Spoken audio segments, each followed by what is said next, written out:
Bonjour et bienvenue à vous sur cette vidéo du premier Septic in the Pub des Dubitaristes. Nous sommes les Dubitaristes, une association girondine qui fonctionne de manière collégiale et qui milite pour le doute rationnel, là où les méthodes scientifiques et l'esprit critique. Pour ceux qui ne connaissent pas, les Septic in the Pub sont un format libre et ouvert créé à la fin des années 90 en Angleterre par des scientifiques qui devaient bien aimer la bière et discuter, et profiter de l'espace offert par les bars pour débattre, échanger et partager sur les sciences et l'esprit critique. Aujourd'hui, il existe plus d'une centaine de Septic in the Pub de par le monde, et celui-ci, qui s'est déroulé le 7 juillet 2022 au pub bordelais de Sherlock Holmes, était donc notre premier. Pour l'occasion, nous avons accueilli Fantine, interne en médecine générale, également autrice et animatrice de la chaîne YouTube Fantine et Hippocrate, dédiée à la vulgarisation médicale et au debunk de fausses informations sur la santé. Elle nous a parlé de l'évaluation des thérapies alternatives, sujet qu'elle a creusé pendant ses études. Bon visionnage.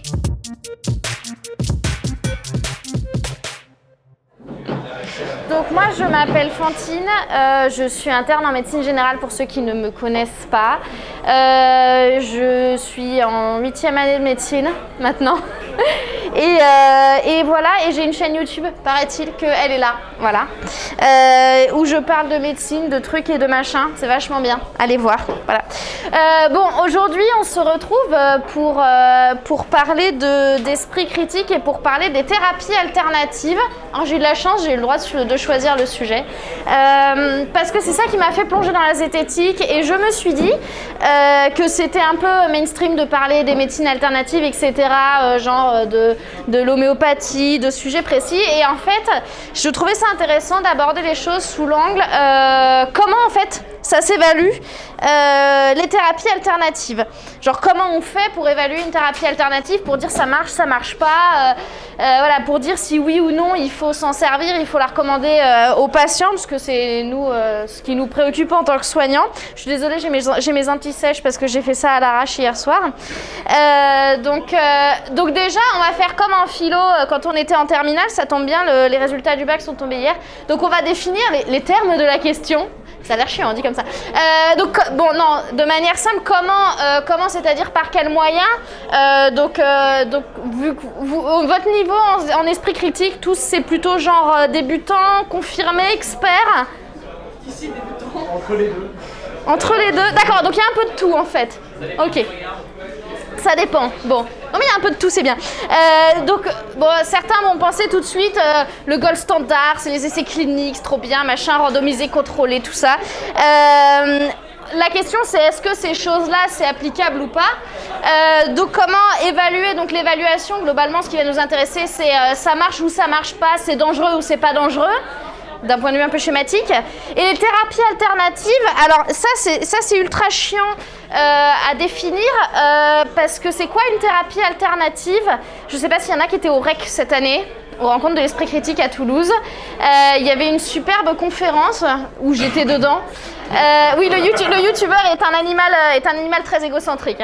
Il y a une conférence que je vous conseille de mater avec Sébastien Canevet de la chaîne Vous avez le droit, François Morel de la chaîne Primum non nocere et moi, et on n'était que trois, sur je sais même plus ce que c'était, bref, sur les médecines alternatives, doit-on les rejeter? Voilà, c'était vachement intéressant, et donc la première question qu'on s'est posée, c'est comment on définit une médecine alternative, et parce que je ne suis pas là que pour parler, comment vous définissez une médecine alternative? Ah, vous avez quand même pas cru que j'allais parler tout du long. Je sais pas, quand vous me dites thérapie alternative, à quoi vous pensez? Genre, quelle définition vous en donneriez en fait?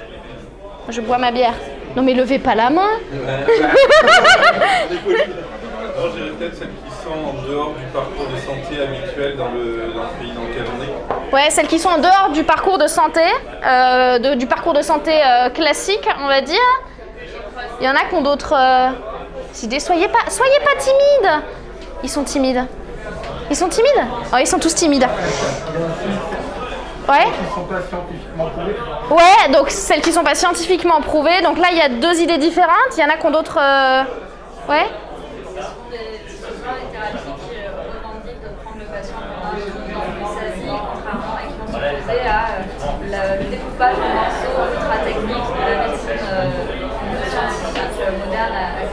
Ouais.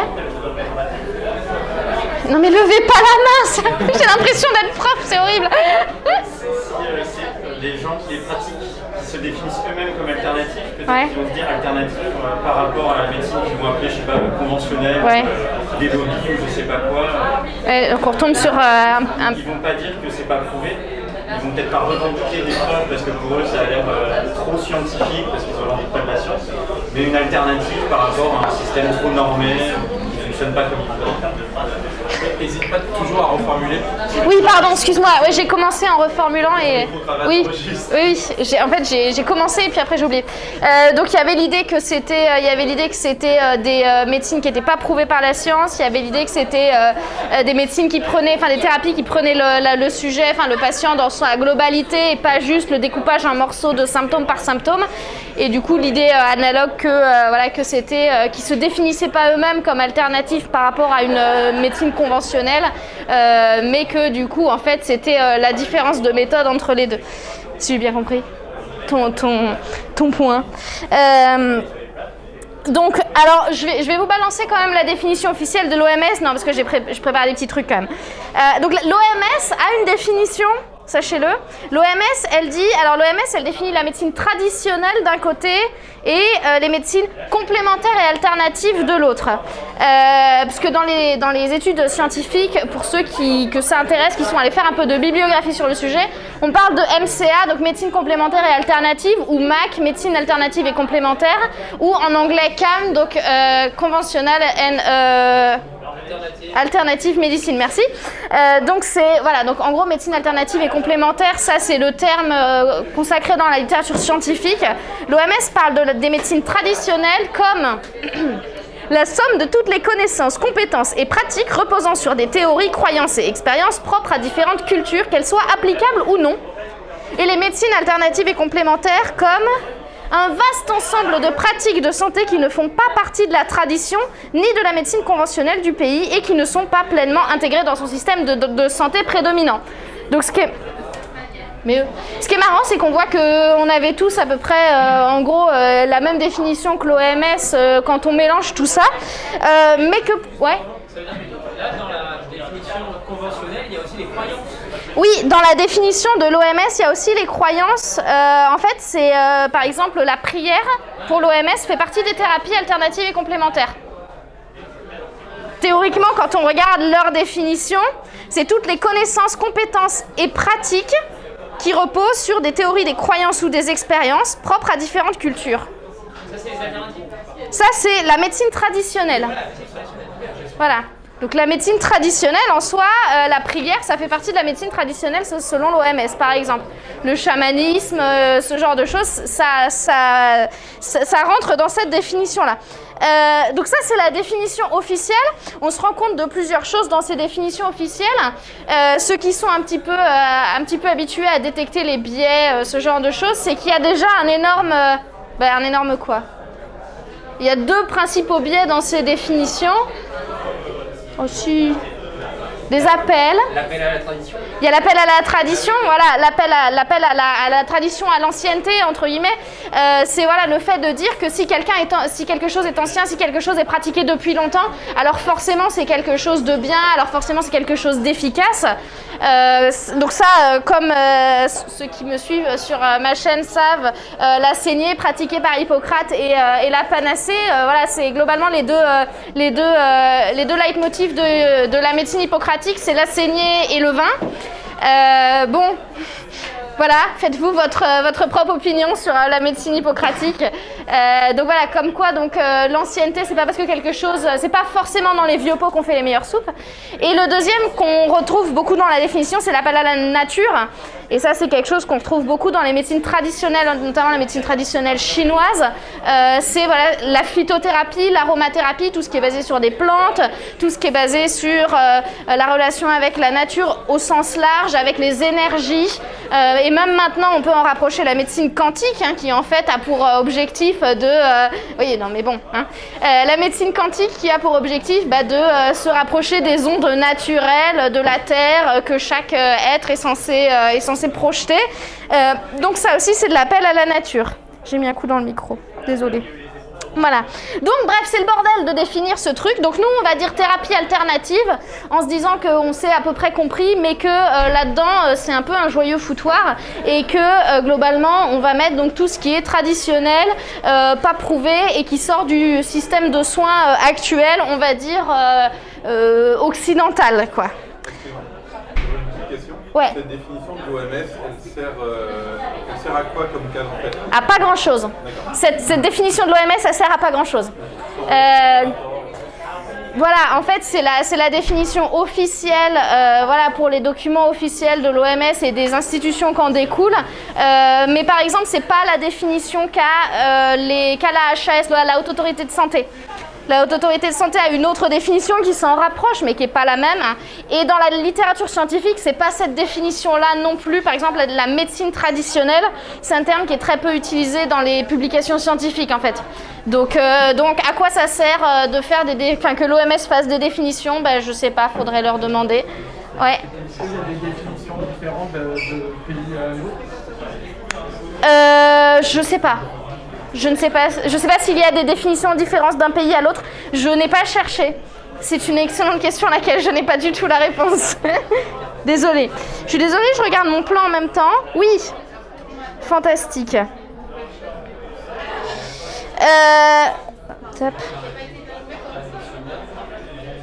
Voilà, donc du coup, on se dirait, bon, alors du coup, les médecines alternatives et complémentaires, c'est de la merde parce que c'est pas prouvé, donc il faut pas en faire.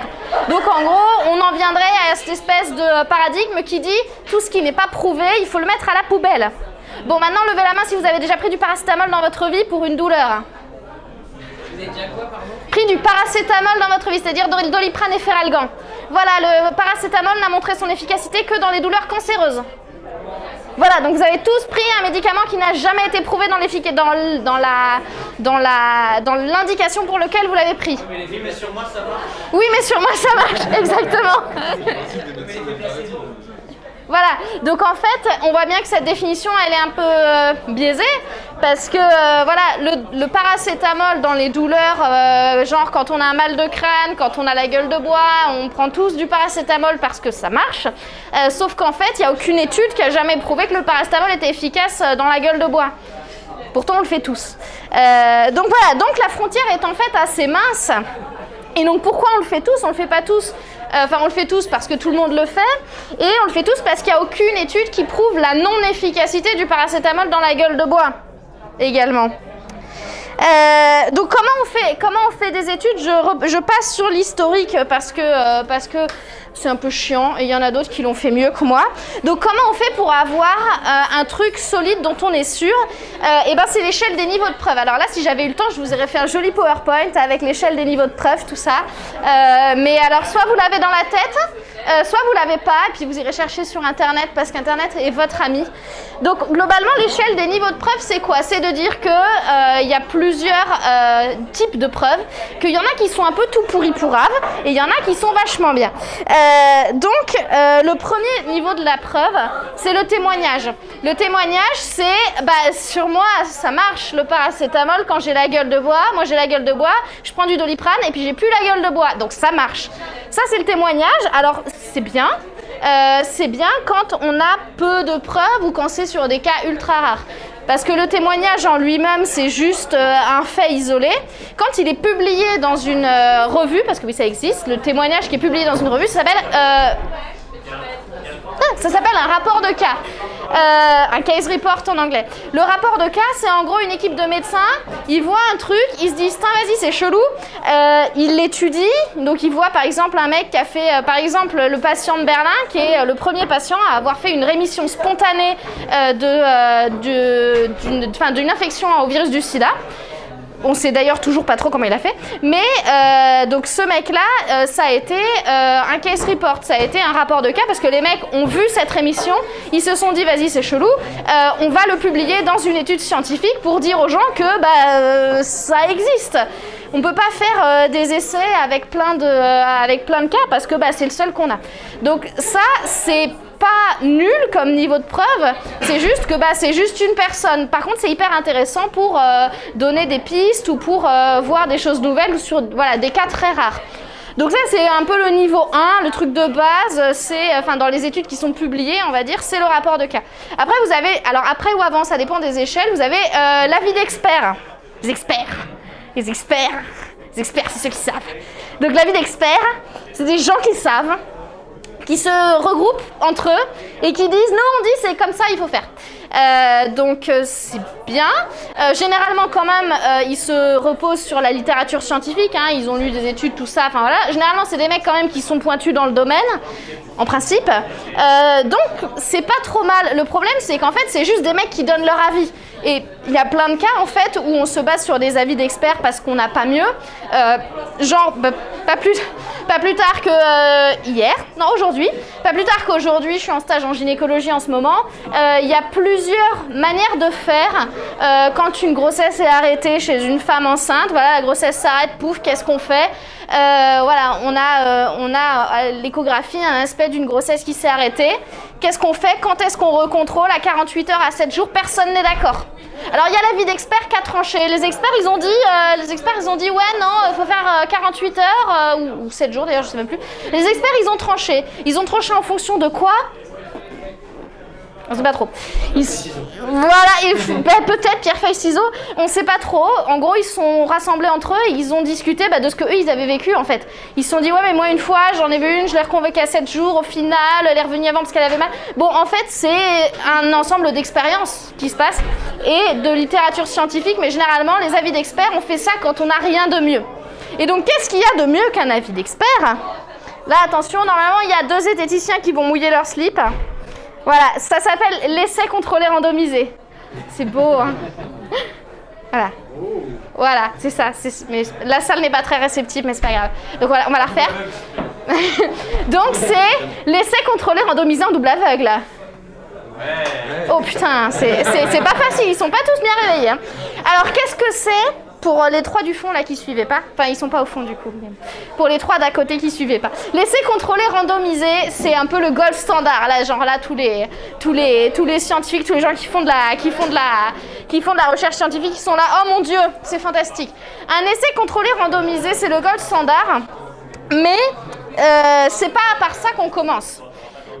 Comment on fait quand on veut faire de la science? Le niveau 1 de l'étude, enfin de l'essai clinique, c'est l'étude cas témoin.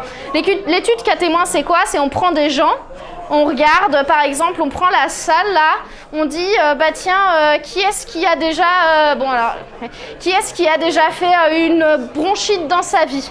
Voilà, on regarde ceux qui ont fait une bronchite, on les met d'un côté, on met de l'autre côté ceux qui n'ont jamais fait de bronchite. On dit bon, dans ceux qui ont déjà fait des bronchites, il y en a combien qui fument?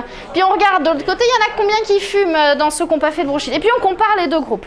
Ça c'est une étude cas témoin, on prend les cas, donc ceux qui ont fait des bronchites, on prend les témoins, ceux qui n'ont jamais fait de bronchite, puis on les compare entre eux, puis on regarde ce qu'il y a. Bon, c'est pas mal, sauf que le problème c'est qu'on regarde ce qui s'est passé dans le passé, donc on fait que regarder, donc on peut pas tester des trucs, donc ça c'est un peu dommage. Et puis voilà, on regarde dans le passé, les gens peuvent oublier, peuvent dire non mais je fumais pas, je pas trop, voilà, ils peuvent diminuer leur consommation, voilà, ils peuvent modifier les trucs, c'est pas super fiable. Donc regarder dans le rétroviseur c'est pas super fiable, donc ce qu'on peut faire c'est essayer de regarder devant, donc faire des études qu'on dit prospectives, c'est-à-dire on regarde, on suit les gens en fait, donc on dit allez toute la salle, vous me donnez tous votre mail, je vous envoie tous un mail, et puis tous les 3 mois je vais vous envoyer un petit questionnaire, puis vous allez me dire ce qui se passe dans votre vie, est-ce que vous fumez, est-ce que vous buvez de l'alcool, est-ce que vous avez fait des maladies, est-ce que vous avez attrapé le Covid, voilà, et vous allez un peu me raconter votre vie médicale comme ça, et puis à la fin on va regarder, et en fait on va regarder ceux qui ont développé plus de maladies en fonction de leurs facteurs de risque, en fonction de ce qu'ils ont pris comme médicaments. Donc ça c'est les études prospectives, c'est ce qu'on fait la plupart du temps en fait quand on veut tester des thérapies ou des médicaments. Dans ces études prospectives, donc ça c'est un peu le mode, et après la question c'est comment on fait pour réduire les biais. Donc là les zététiciens ont encore souillé leurs caleçons, biais ça fait plaisir à entendre. Donc comment on fait pour éviter les biais? Déjà on recommence.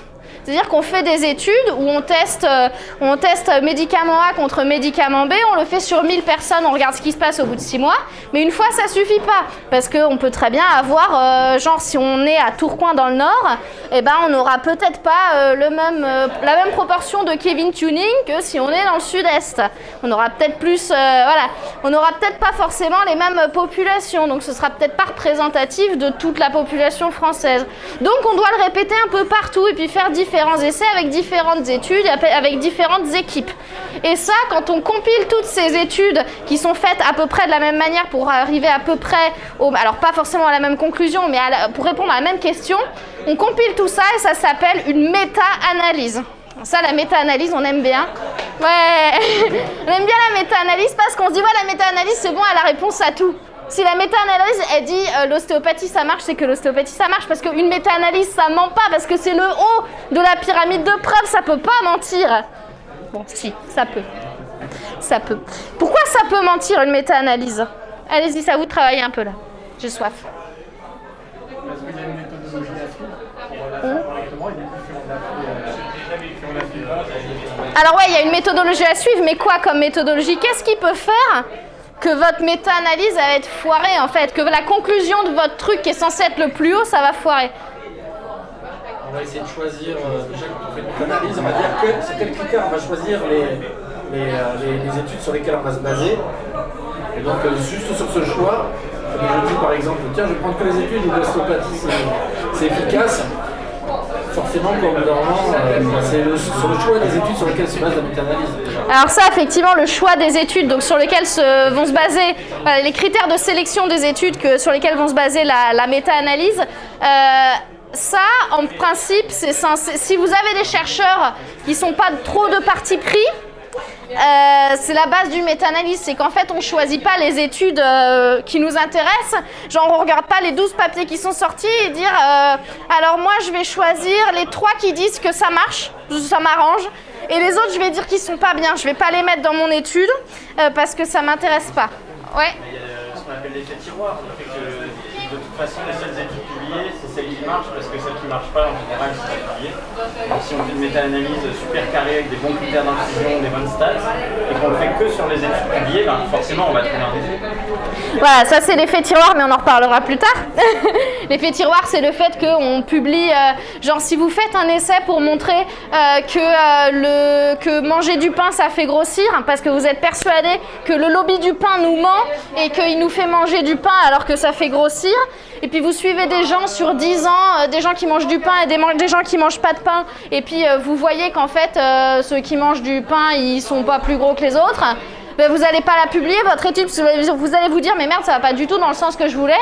Moi je suis dans le lobby anti-pain, donc si je publie ça, genre ça va aller dans le sens des autres, donc je vais le garder dans mon tiroir et je vais surtout pas leur dire. Voilà, ça c'est l'effet tiroir. Bon, c'est pas très honnête comme manière de faire, mais tout le monde le fait. On est peut-être pas sûr qu'il y ait une variété suffisante d'études, même si on les prend toutes en compte. Si par exemple les études sur les Kevin qui font du tuning, elles ont toutes été faites à Tourcoing dans le monde, ben même s'il y en a plein, on n'aura pas forcément la bonne variété. Ouais, voilà, donc là on revient effectivement sur l'utilité de faire plusieurs études et d'avoir des études qu'on appelle multicentriques, donc qui se font dans plusieurs centres en même temps, c'est-à-dire des études qui vont avoir exactement le même protocole, qui vont être faites en même temps, mais une à Paris, une à Dubaï, une à Pékin, enfin non, même pas Pékin, parce que là on est que dans des capitales, donc voilà, une à Trifouilly-les-Oies, une à Donnenburg en Allemagne dans un patelin perdu, et une en Amérique du Sud à Lima et une autre en Afrique. Enfin voilà, c'est le but d'avoir une multiplicité d'exemples pour être sûr de brasser le plus large possible. Après, encore une fois, tout dépend du type de résultat qu'on veut. Ouais. Au-delà de la diversité, il faut tout simplement en avoir assez de base et qu'elle soit elle-même de qualité suffisante.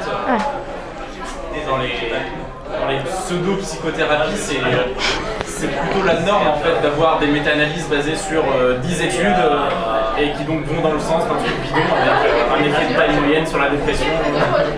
Et donc ça c'est une superbe transition, effectivement, le fait que c'est bien de faire des méta-analyses, mais il faut avoir des trucs fiables à la base, parce que c'est bien d'avoir plein d'études pour les analyser ensemble, mais si le plein d'études en question est tout pourri à la base, et ben en fait on aura des conclusions toutes pourries à la fin. Si vous faites un gratin de pommes de terre avec des pommes de terre qui sont pourries, le gratin sera forcément mauvais.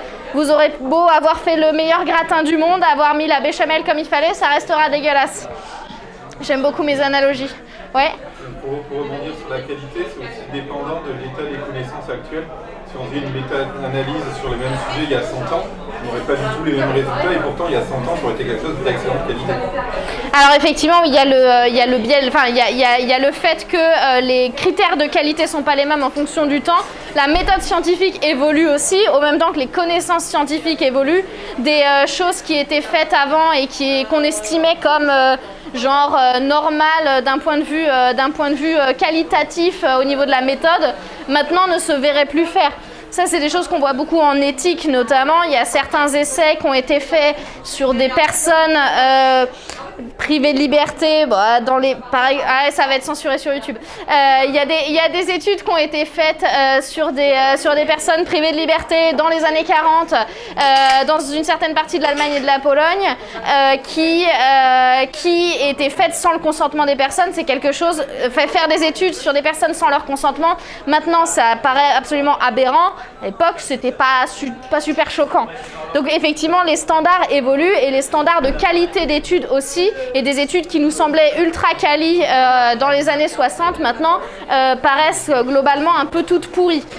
Et donc revenons quand même aux médecines alternatives, parce que tout ce qu'on dit c'est vachement intéressant. Mais ce qui nous intéresse, c'est comment on applique ce truc aux thérapies alternatives. Qu'est-ce que vous connaissez comme laboratoire français ou internationaux qui produisent des médicaments? Des médicaments. Alors, théoriquement, l'homéopathie, donc tout le monde a cité Boiron, théoriquement, l'homéopathie bénéficie du statut de médicament en France.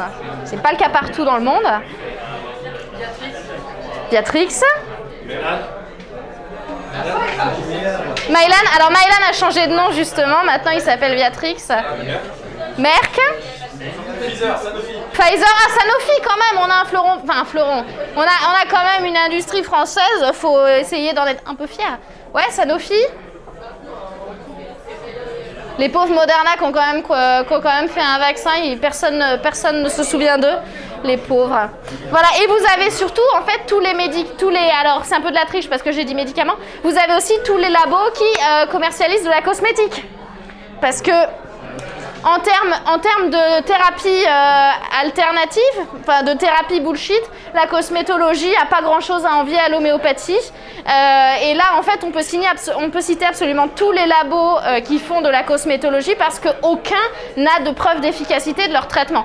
C'est des études de satisfaction bidon. Quand vous verrez les pubs sur les pubs de shampoing ou de crème anti-rides, vous regarderez les petites lignes en bas, c'est toujours marqué genre sur un panel de 12 femmes, dont 8 étaient les femmes du PDG, et puis qui ont été faites entre le 22 décembre 2020 et le 24 décembre 2020 dans la petite ville de Tourcoing. Donc on revient à Tourcoing. Voilà, donc la cosmétologie, c'est à peu près le même combat en termes de thérapie toute pourrie aussi. Donc vous avez cité plein de trucs. On a oublié Velleda quand même, qui est sympa aussi. Là, donc fleuron de la médecine anthroposophique. Donc très bien, mais en fait, faire des études, ça coûte des sous.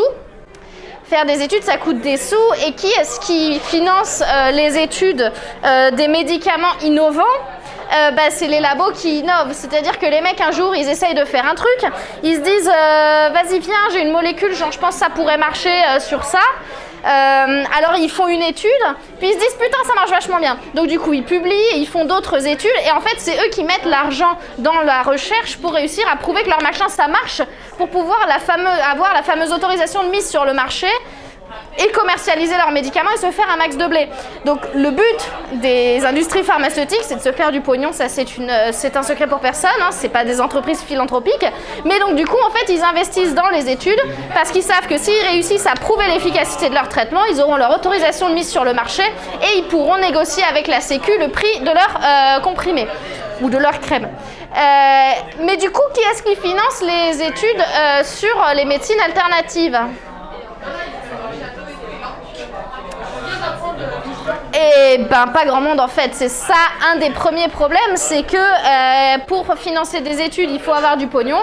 Boiron, visiblement, ça a l'air de pas les intéresser énormément vu qu'ils mettent la majorité de leur chiffre d'affaires dans le marketing et la communication.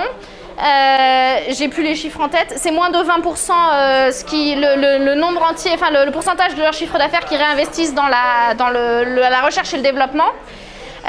Donc visiblement Boiron ça les intéresse pas trop d'investir et d'innover et de faire de nouveaux produits et de prouver l'efficacité de leurs produits.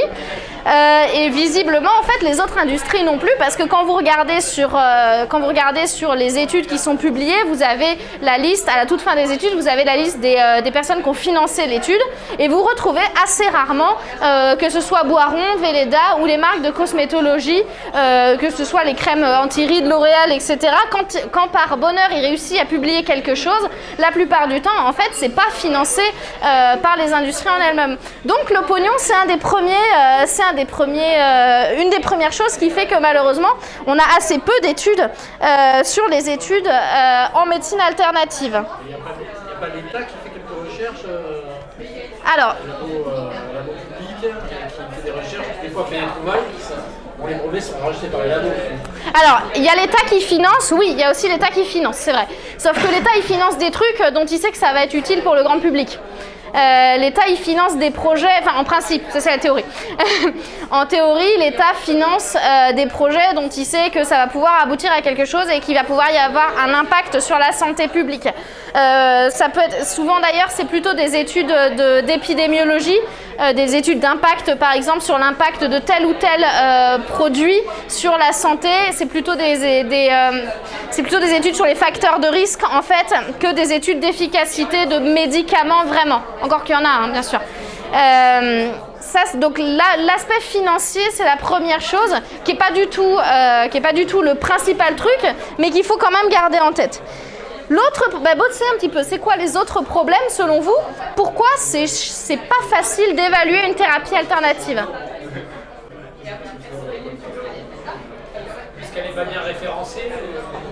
Elle peut être utilisée un peu comme ça, à droite à gauche, par des conseils. Ça, c'était pas dans mon texte, mais c'est très intéressant.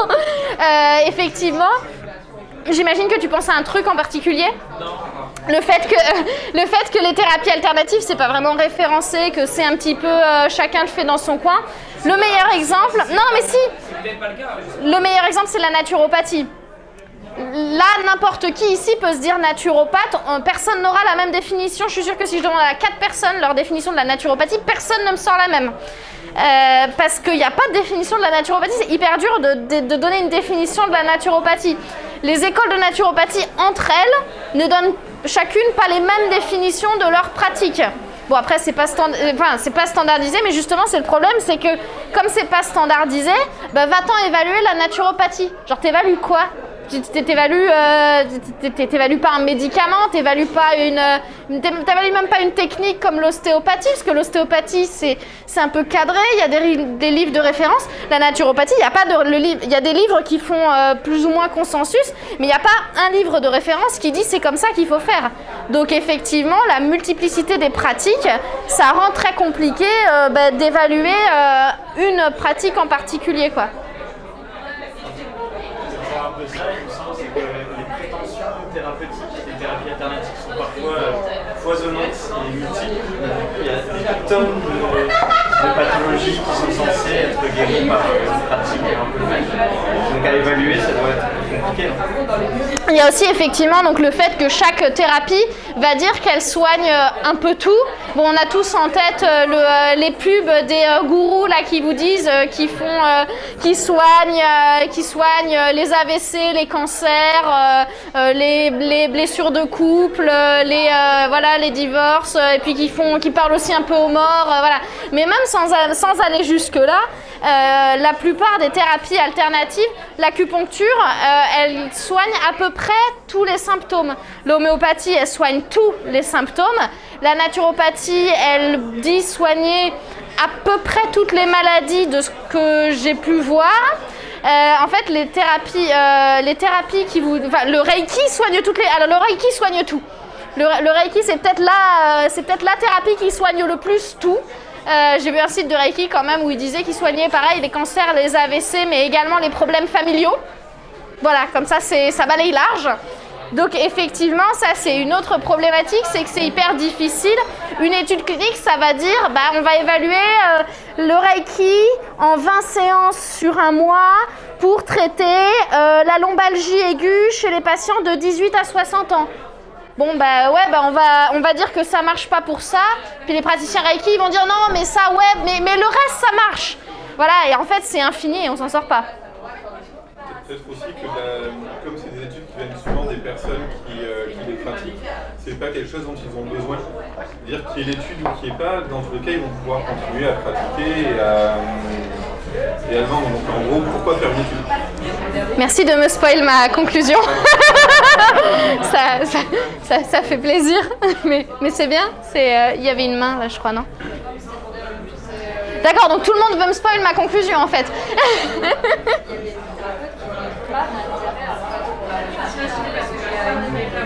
Défiance par rapport à la méthode scientifique. Ce qu'il y a dans ça, c'est la science ne peut pas expliquer ce que je fasse, pourquoi elle pourrait trouver des effets ou pas, donc il y a un refus de la science. Et puis dans certaines pratiques aussi, il y a une tradition du secret. Par exemple, si on regarde les barreaux de feu, c'est quelque chose qui est mystique, qui se transmet normalement dans une famille, qui n'a vraiment aucun intérêt à faire expertiser. Nous, on n'est pas sur le même épistémologie, la même vision de qu'est-ce que c'est la médecine, qu'est-ce que c'est qu'est-ce que c'est une pratique.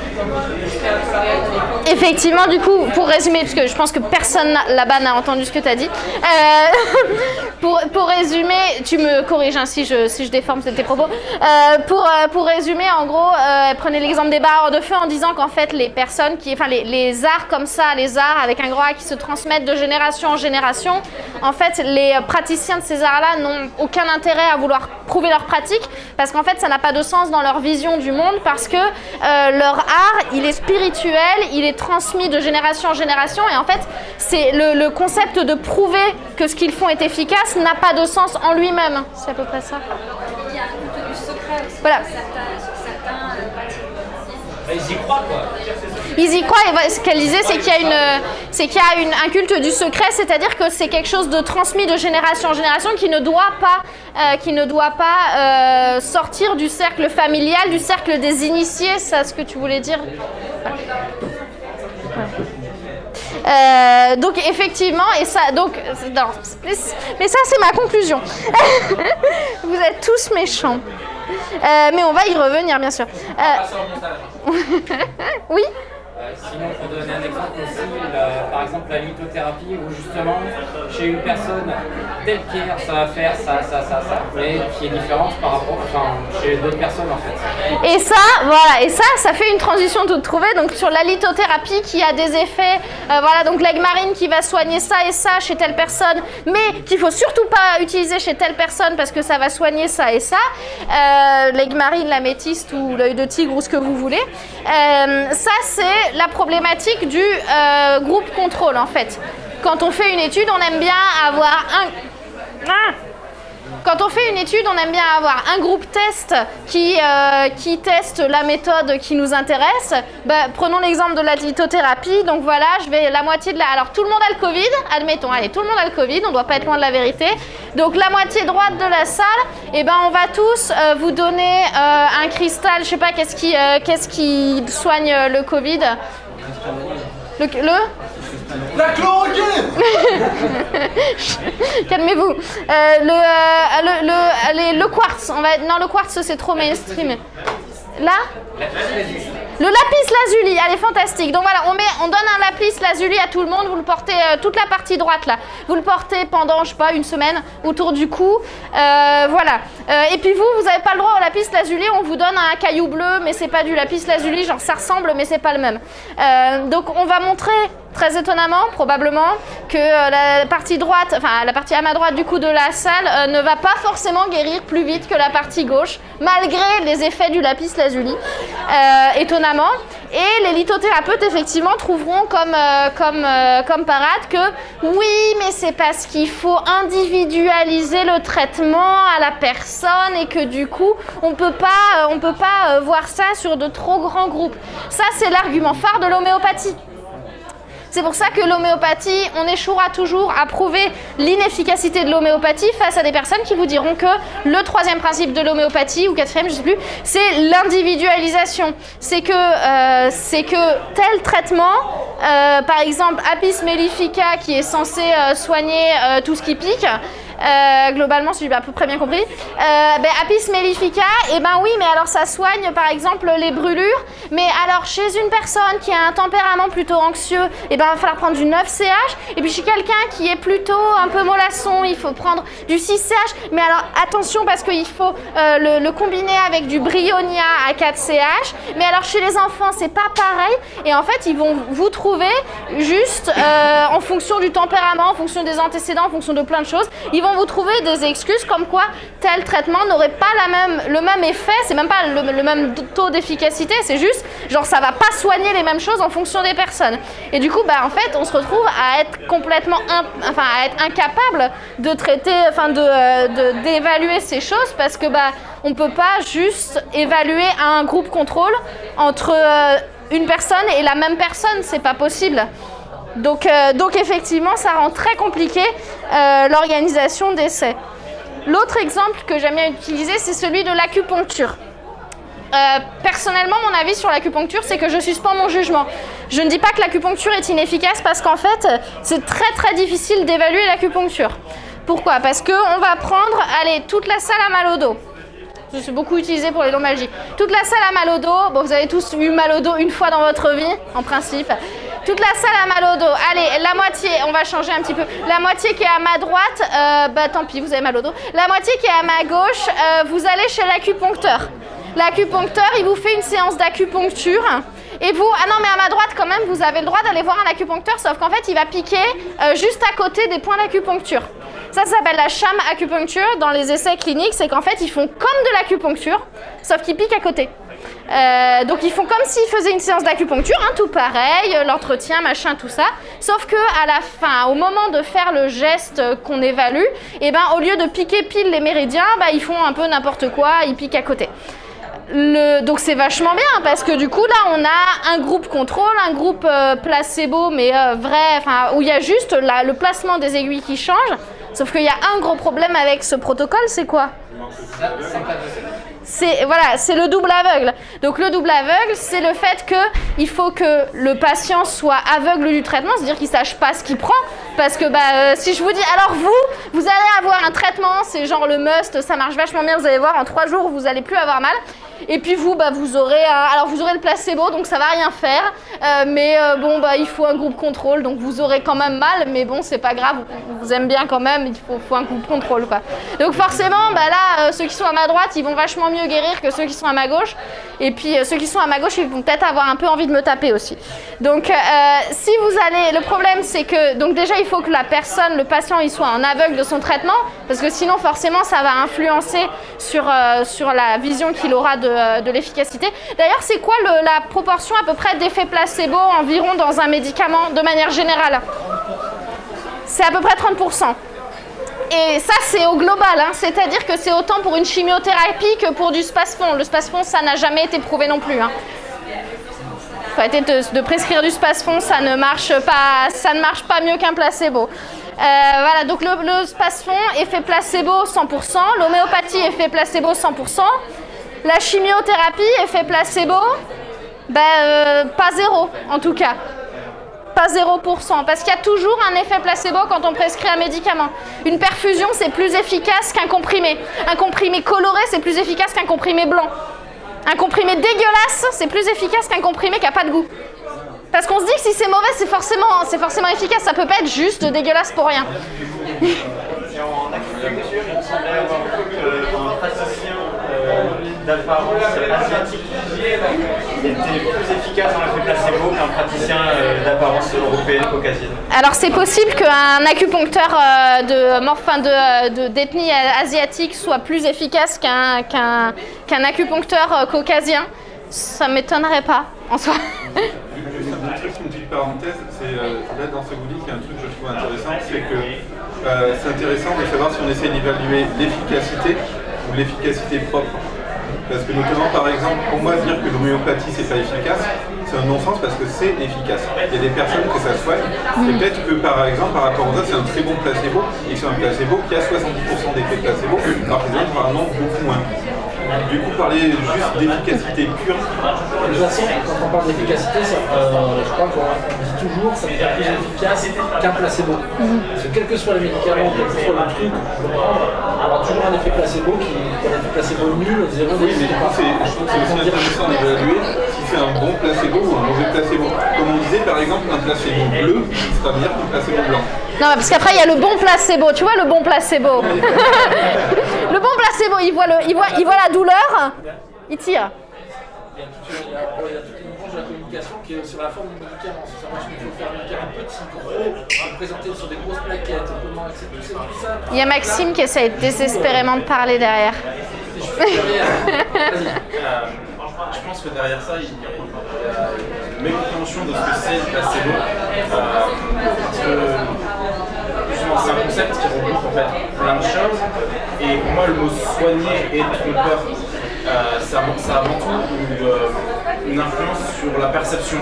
Ce qui fait que quand notre but c'est de cibler la douleur en elle-même, en fait, ça va être la gestion de la douleur, mais notre but va être rempli.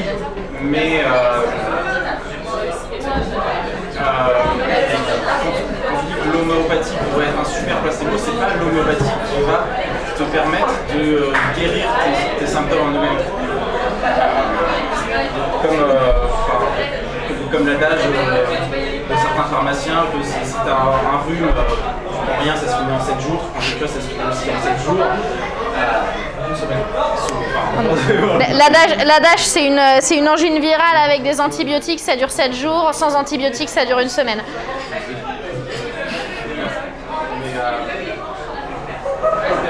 C'est vraiment ça. Mais si tu donnes des antibiotiques aux patients, c'est très possible par contre qu'ils se sentent mieux pendant cette semaine-là. Ça ne veut pas dire que l'effet placebo qui aura là-dedans aura vraiment permis de lutter contre le pathogène si le problème c'est un pathogène. Est-ce que ça a été prouvé que c'est des effets placebo avec que des effets psychiques? Mais ça, en fait, ça regroupe aussi la physiologie. C'est principalement ça. On peut mettre la rémission spontanée. Il y a des questions méthodologiques super complexes aussi derrière. Et au final, la réelle stimulation immunitaire, ça s'est fait dans des protocoles de laboratoire spécifiques. Il y a un positionnement spécifique qui est fait, mais c'est pas réaliste. Si c'est pas réaliste et que c'est uniquement psychologique, pourquoi est-ce qu'on dit que les médicaments ont justement 30% d'effet placebo? Et pourquoi est-ce qu'on essaye de booster cet effet-là? C'était que psychologique, on en aurait rien à faire. Ce 30% là. Oui, ce 30% d'effet. Ce que je veux dire, c'est que est-ce que, du coup, on parle aussi de preuve, est-ce qu'on a une preuve formelle que l'effet placebo n'a pas de mécanisme physique qui permette de guérir? C'est ça la question, c'est une vraie question sur le placebo. Alors la question d'un point de vue, alors la question c'est en gros est-ce qu'on parle de placebo, enfin d'effet propre ou d'effet global, et en gros quelle définition on met derrière le placebo et quelle place on donne au placebo dans le traitement. C'est en fait l'effet placebo, c'est en fait tout l'effet qui n'est pas propre à la molécule active et qui va agir sur le patient. C'est la définition entre guillemets médicale de l'effet placebo. Enfin, purement médical après. C'est-à-dire que par exemple, quand vous c'est pour ça que le terme effet placebo est un peu naze et qu'on préfère le terme effet contextuel parce que c'est plus large. C'est que la manière dont est habillé le praticien, la manière dont le praticien va vous parler, la manière dont il va vous prescrire le truc, dont il va l'expliquer, dont il va vous l'expliquer en montrant sur l'ordonnance, tout ça, ça va jouer sur l'efficacité parce que déjà, ça va jouer sur l'observance, ça va jouer sur le fait que vous allez le prendre ou vous n'allez pas le prendre. Le médecin, on a tous eu ce médecin qui vous prescrit un truc sans vous expliquer l'ordonnance, qui vous dit bon bah voilà, ça fera 25, donc votre carte vitale, ça fera 25 €. Qui vous balance l'ordonnance sans ne serait-ce que jeter un œil à l'ordonnance qui vient d'imprimer ou qui vient d'écrire. En plus, comme il écrit comme un pied, vous n'arrivez pas à lire. Donc vous pouvez même pas aller chercher, genre ce que c'est, ou voilà. Vous vous sentez un peu con, donc vous dites, je vais quand même pas lui poser une question parce que bon, il est médecin, il doit savoir ce qu'il fait. C'est l'argument d'autorité, hein. Il est médecin, il me prescrit des médicaments, donc il doit savoir ce qu'il fait. Et ça, tout ça, en fait, toute la manière qui va entourer le principe actif, et donc il y a effectivement la couleur du médicament, tout le bordel, voilà, le fait que ce soit en injection, en comprimé, tout ça, ça va jouer sur la manière, donc sur le fait que vous allez le prendre ou pas, le fait que vous allez suivre le traitement jusqu'au bout ou pas, et sur votre état émotionnel, psychique et hormonal au moment où vous allez le prendre. On sait bien que par exemple le stress au sens large, l'anxiété, la peur, ça va jouer sur les niveaux hormonaux. Je suis pas du tout calée en psychologie, donc je vais peut-être dire des énormes conneries. Mais en gros, toutes les émotions négatives, ça va faire très naturopathie. Toutes les émotions négatives vont agir sur le fonctionnement du corps. On sait très bien, je suis en gynéco en ce moment, donc je vais m'accrocher là.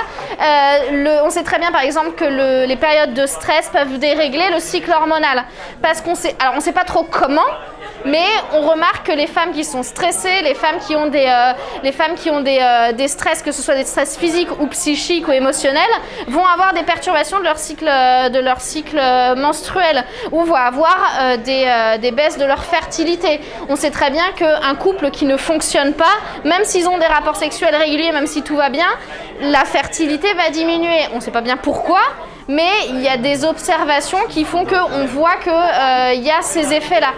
Les mécanismes, à ma connaissance, les mécanismes physiopathologiques, qui sont très mal connus de l'effet placebo.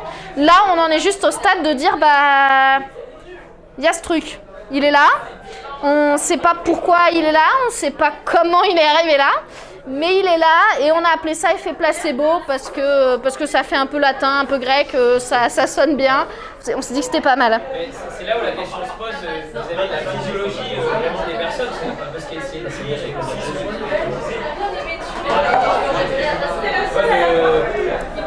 à quel moment cet effet permet au corps de se défendre plus ou pas? Alors, c'est ça la question. En immunologie, on a quelques pistes quand même, parce qu'en immunologie, c'est pareil. Hormonalement, on sait que les taux de cortisol, le cortisol, c'est l'hormone du stress avec des gros guillemets. Le cortisol, c'est une hormone qui est sécrétée par les glandes surrénales sur les situations stressantes, que ce soit un stress physique ou psychologique. On sait que des variations importantes du taux de... Alors, vous avez tous des variations de cortisol au cours de la journée, c'est normal. On a tous un pic de cortisol sur la fin de nuit, ça c'est normal. Donc, la variation des taux de cortisol, on sait que ça a un impact sur le système immunitaire. Parce qu'on sait qu'être trop stressé, ça diminue les défenses immunitaires. C'est très schématique la manière dont je le dis. Les immunologistes bondiraient au plafond, mais je m'en fous, je suis pas immunologiste. Mais globalement, l'idée, c'est qu'en fait, on a observé qu'il y avait des effets au niveau cellulaire. La question, c'est on n'a pas toutes les voies. En fait, on a le début, on a l'arrivée, on a des morceaux au milieu de comment ça marche, et il manque les mécanismes précis et les molécules qui sont en jeu. Mais on sait que ça a un impact via globalement le système hormonal, les hormones du stress, les hormones émotionnelles, entre guillemets, la dopamine, la sérotonine, le cortisol, dont tous les mécouillopathes aiment bien s'abreuver. On sait que ça a un impact. Le truc, c'est que... Oui, alors, le mécouillopathe, c'est pas de moi, c'est d'une pote. Mais je... Ne sera pas Non mais c'est vrai, un petit coucou à Tiffaine. Donc les mécouillopathes utilisent beaucoup ces termes d'hormones du plaisir, d'hormones du bonheur, d'hormones du stress, machin. C'est bien plus complexe que ça, mais par contre il faut quand même le voir, ça a un impact. Ça a un impact sur la douleur notamment, parce que la douleur c'est éminemment subjectif, mais ça a aussi un impact même sur des trucs objectifs comme la rémission d'un cancer, le taux de rechute d'un cancer, ou même sur des trucs moins graves, par exemple sur je sais pas, la croissance des enfants. Je veux dire, on sait que ou le poids, on sait que tout ça, le poids, ça je vous en renvoie à la chaîne YouTube de Geek and Fit et à son Twitter. On sait que le poids est éminemment relié au stress, à l'environnement socio-culturel, etc. C'est des trucs, on sait que c'est lié, on ne sait pas à quel degré et comment, mais on sait que c'est lié. Pour l'effet placebo, on en est un peu là aussi. On sait que c'est lié. Après, le comment et le pourquoi... En tout cas, je suis pas la plus qualifiée pour vous répondre. Ça veut dire que l'effet placebo en soi, c'est pas quelque chose de forcément de néfaste. Ah, bah non, justement. Donc la question c'est, l'effet placebo, du coup, en soi, c'est pas forcément néfaste. Le but, c'est de soigner les gens. Et je te renvoie à notre superbe conférence des rencontres de l'esprit critique avec Sébastien et François, où justement, on discutait de l'utilité de l'effet placebo. Est-ce que les médecins, c'est pas en vrai des gros connards de dire « Ah bah non, je vous prescris pas d'homéopathie parce que je sais, ça vous soulagerait, mais genre, moi, je veux pas parce que c'est du placebo, donc nique ta race, t'auras mal. » Par exemple, il y a un des cas qui embête beaucoup les médecins généralistes, c'est l'arthrose. Il n'y a pas de médicament efficace contre l'arthrose. Enfin, moi, j'en connais pas, personne n'en connaît. Enfin, ceux qui en connaissent sont des charlatans. L'arthrose, ça ne se guérit pas. C'est une usure du cartilage. Donc littéralement, c'est juste, vous avez deux pièces qui frottent l'une contre l'autre. Vous avez des petits coussinets sur les deux pièces, ça frotte, ça frotte, ça frotte. Il y a un moment, il n'y a plus de coussinets, ça fait mal, c'est l'arthrose. Et genre, il y a zéro moyen de le guérir. On ne guérit pas l'arthrose. Enfin si, on peut mettre des prothèses, mais bon, c'est un peu violent. Alors, on peut injecter des gels dedans, ouais, ça marche 3 mois. Et ça coûte cher. Il y a des médicaments soi-disant qui sont efficaces. En vrai, ça marche pas. Et du coup, qu'est-ce qu'on fait quand on a un patient qui vient nous voir qui dit « Bah ouais, docteur, mais moi j'ai mal en fait. Et j'en ai marre de bouffer de la lamaline tous les jours. Donc qu'est-ce que vous faites ?» Et alors là, c'est toute la question, est-ce qu'en tant que médecin, on a le droit de recommander ce genre de truc? Parce qu'en fait, on n'a rien d'autre à recommander. Je veux dire, là, on arrive au bout de ce que la médecine peut faire.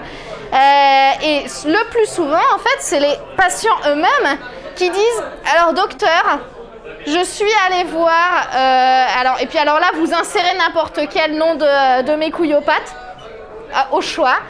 Je suis allée voir un énergéticien Reiki qui m'a rééquilibré mes énergies et c'est fou, j'ai plus mal aux genoux. » Et là, malheureusement, en tant que médecin, on ne peut pas dire grand-chose de plus que « Eh ben, c'est génial, retournez-y !» Parce qu'en fait, effectivement, l'essentiel, c'est que le patient soit soulagé. Et là, c'est un problème bien plus déontologique que purement scientifique. Voilà. Donc, pour conclure, parce que ça fait beaucoup trop longtemps qu'on parle, pour conclure, voilà, on a parlé de la plausibilité scientifique et du problème que... Non, on n'en a pas trop parlé. Je suis désolée, je rajoute les trucs en vrac. Donc, transition sur 20, on parle de l'homéopathie qui a longtemps été considérée comme une médecine, surtout en Allemagne et en France, qui est encore considérée comme une médecine dans plusieurs universités. Puis une chanson dessus.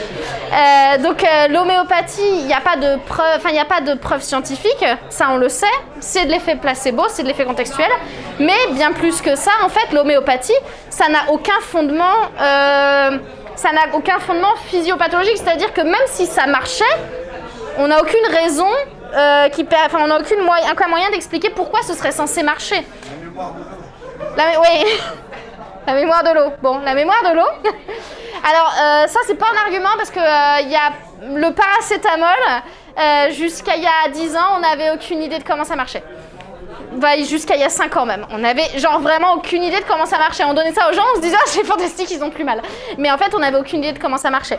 La plupart des chimiothérapies, avant les techniques de biologie moléculaire qu'on a maintenant, la plupart des chimiothérapies, on ne savait pas comment elles fonctionnaient. On ne savait pas que l'oxaliplatine, etc. Alors, sachant que une bonne partie des chimiothérapies sont issues de plantes, les gens, ils ont juste mis des plantes dans des tubes à essai, ils ont injecté ça à des gens, ils se sont dit « Ah, c'est fantastique, ils n'ont plus le cancer ». C'est un peu schématique, c'est plus complexe. Globalement, ils ont pris de la pervenche de Madagascar, ils ont donné ça à des gens qui ont la pervenche de Madagascar, c'est une jolie petite fleur, vous irez voir. Ils ont donné ça à des gens qui ont des cancers de la vessie, ils se sont dit « Ah, c'est fantastique, ils n'ont plus de cancer ». On ne savait pas ce que c'était ni pourquoi ça marchait. On savait pas que c'était alors de mémoire, je vais peut-être dire une connerie, des inhibiteurs des topoisomérases de type 2, je crois. Voilà, vous n'avez rien compris, moi non plus. J'ai appris ça par cœur en première année de médecine. Voilà, on savait pas que le LIF du Pacifique, oui, LIF, vous voyez les IF. Bon bah voilà, vous prenez l'écorce, vous avez de la chimiothérapie dans les mains. Voilà, LIF d'Europe. L'écorce de LIF d'Europe, c'est de la chimiothérapie. L'opium, meilleur exemple de truc que pendant très longtemps on ne savait pas comment ça fonctionnait. Jusqu'au 19e siècle, l'opium, qui est utilisée pour le coup depuis avant Hippocrate, hein, c'est-à-dire qu'on a des preuves même préhistoriques de l'utilisation du pavot dans les douleurs. Ça marche très bien l'opium, hein. Donc globalement les mecs ils suçaient les coquelicots. On n'a pas su jusqu'à très longtemps, ouais c'est drôle de sucer des coquelicots, on n'a pas su jusqu'à très longtemps comment ça marchait. C'est seulement quand on a découvert en fait les récepteurs mu aux opioïdes au niveau des neurones en fait qu'on a su comment ça fonctionnait. Avant ça, on n'en savait rien. Donc ne pas savoir comment fonctionne quelque chose, c'est pas un argument. Les barreurs de feu, on ne sait pas comment ça marche, bon, comment c'est censé marcher. Ça veut pas dire que ça marche pas. C'est pas pour ces raisons-là qu'on ne sait pas comment ça marche. Et je vais, pour une fois, être d'accord avec Christophe Michel, il faut savoir pourquoi vous ne croyez pas à ce à quoi vous ne croyez pas. Il faut croire ou ne pas croire, mais pour de bonnes raisons. C'est pas parce qu'on ne sait pas pourquoi ça marche, enfin pourquoi ce serait censé marcher, que ça veut dire que ça marche forcément pas. Parce que la science, comme le disent très bien les homéopathes, la science n'explique pas tout. Mais là-dessus, ils ont raison. Cela dit, l'homéopathie, ça marche pas parce que ça a maintes fois prouvé son inefficacité dans des études. Parce que c'est un des rares trucs qu'on peut étudier facilement. Et je conclurai sur ce dernier point, mais on en avait déjà un petit peu parlé, c'est un truc qui s'évalue très mal. Ben, je vous laisse chercher, tiens. Qu'est-ce qui s'évalue très mal, mais qui fait partie intégrante de la relation et du soin en médecine? Oui, ouais, mais c'est vrai que j'ai pas beaucoup parlé d'ostéopathie et de kiné, ouais. Mais de manière plus, encore plus de tous les jours. C'est pas très français ce que je dis.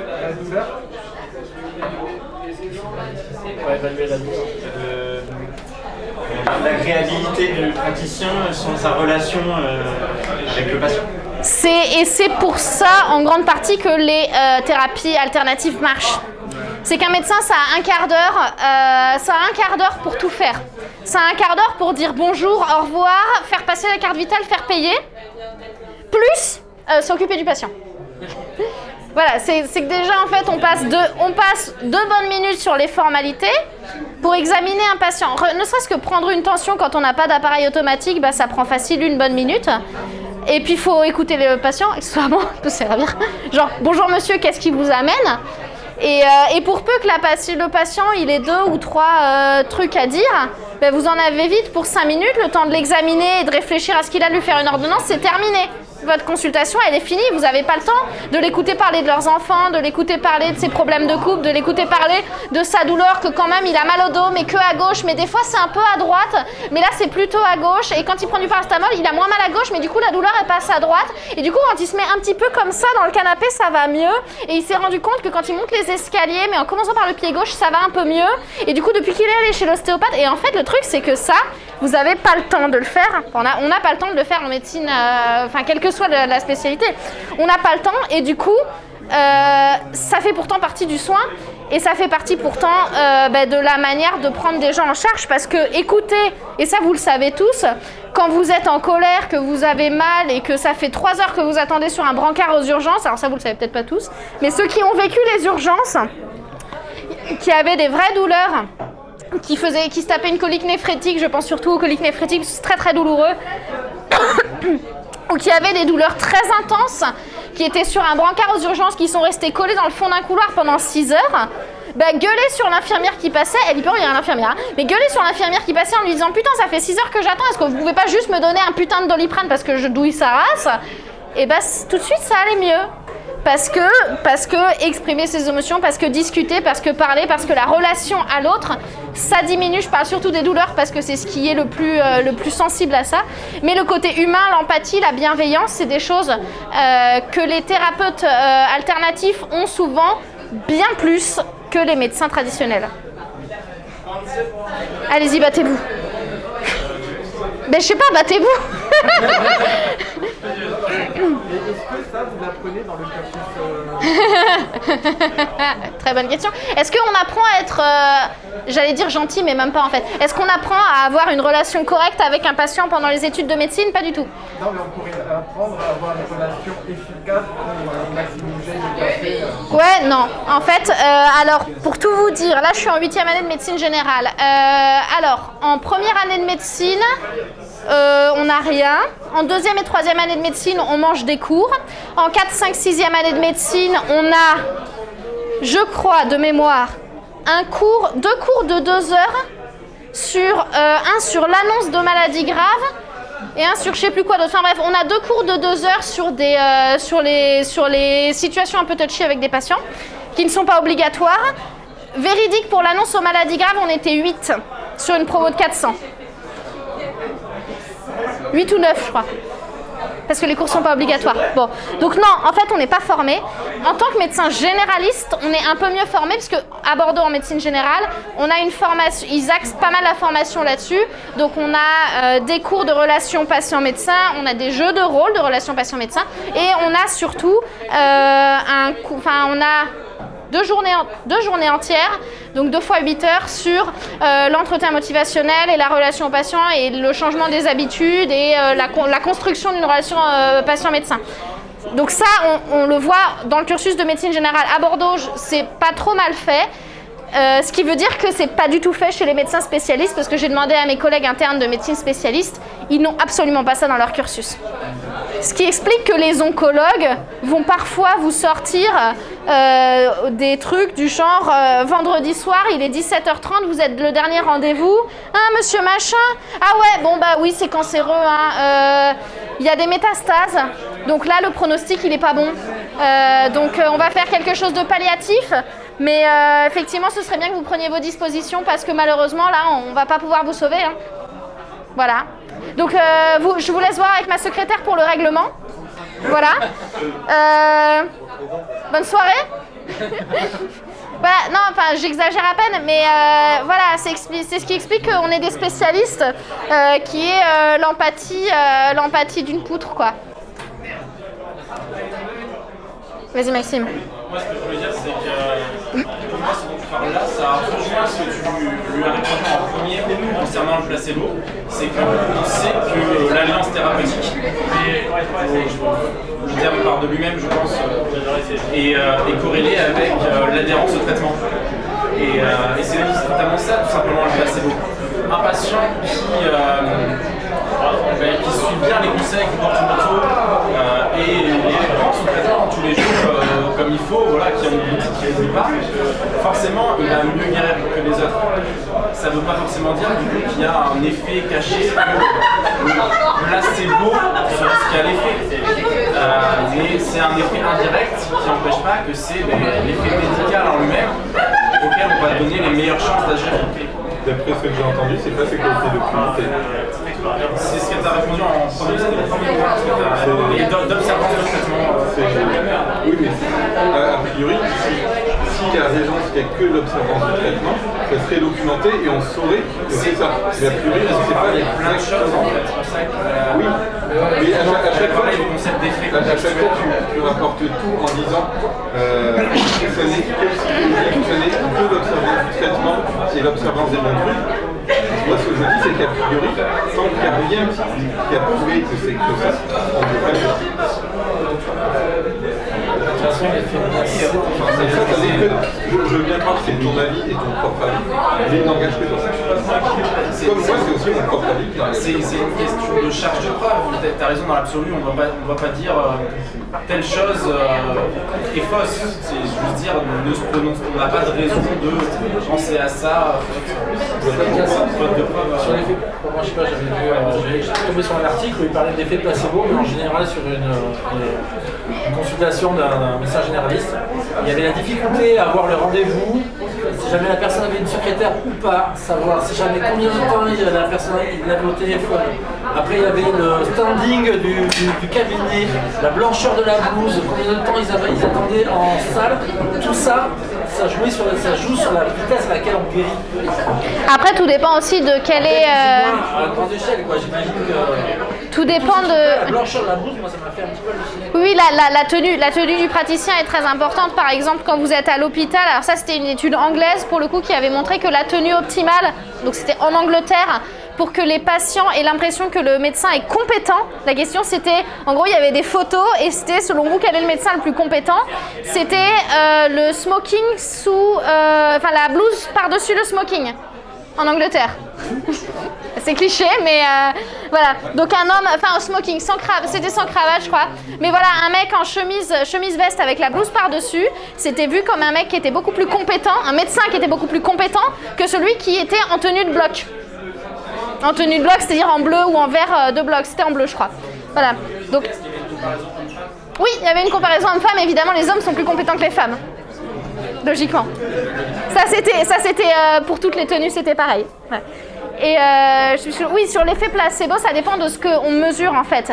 Parce que mesurer, parce qu'on parle de guérison, mais c'est hyper vague en fait. La rhinite, par exemple, un des motifs les plus courants en médecine générale, c'est la rhinopharyngite ou la bronchite. Enfin, genre en gros, les infections des voies respiratoires hautes. Genre en gros, les trucs pas graves.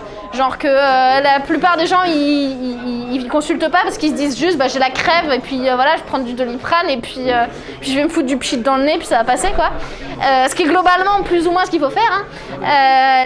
La rhinopharyngite ou la bronchite, la plupart des gens se disent ça va passer. Ceux qui vont consulter leur médecin, déjà, c'est ceux qui ont envie de voir leur médecin.